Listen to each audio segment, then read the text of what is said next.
Mummy ఎప్పుడు వచ్చినవే? ఏందిరా నువ్వు తోముతావు? అన్ని తోమిన వాకిల్. నువ్వెప్పుడు వచ్చినావు అత్తమ్మా? ఎప్పుడా? నా కొడుకు బోల్ తోముతాడు చూడు, అప్పుడు వచ్చిన. అరే ఏం లేదే, చందనకి దోమరాదంటే చూపిస్తానా. ఏహే ఉన్నది చెప్పరాదకి, నేనే తోమమన్న అత్తమ్మా. నా కొడుకుకు నేను ఒక్క పని చెప్పకుండా చదువుకుంటా, నువ్వు ఏకంగా బోల్లే తోమిస్తానవా? ఏందే మమ్మీ నువ్వు వచ్చుడే లొల్లి లొల్లి ఎత్తానవు? నేనేమన్నారా ఇప్పుడు? ఈ మాత్రం అడగద్దా నేను? నీ అడుగుడు సల్లగుండా ఇలా తప్పేమున్నదే, మన పని మనం చేసుకుంటే. అది అట్లా చెప్పు. ఏ నువ్వుకో పోయి మా అమ్మ కన్నం అయిపో. ఏందో ఏమో మీ ఇష్టం.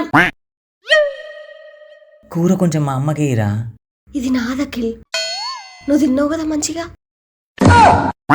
ఈరా మళ్ళా నీకు తెచ్చిత్తా. నేను ఇయ్యాకిల్. ఏందిరా మీ గులుగుడు? ఏం లే అత్తమ్మా, నిన్నటి కాకరకాయ కూర ఎత్తా అంటే వద్దంటాను. కాకరకాయ కూరనా? నాకు మస్తు ఇష్టం ఇద్దేరా. నిన్నటి కూర ఎందుకు తీయత్తమ్మా?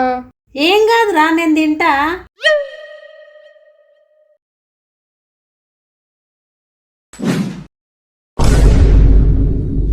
చికెన్ కూర వండుకొని కాకరకాయ అబద్ధం ఆడతానులా.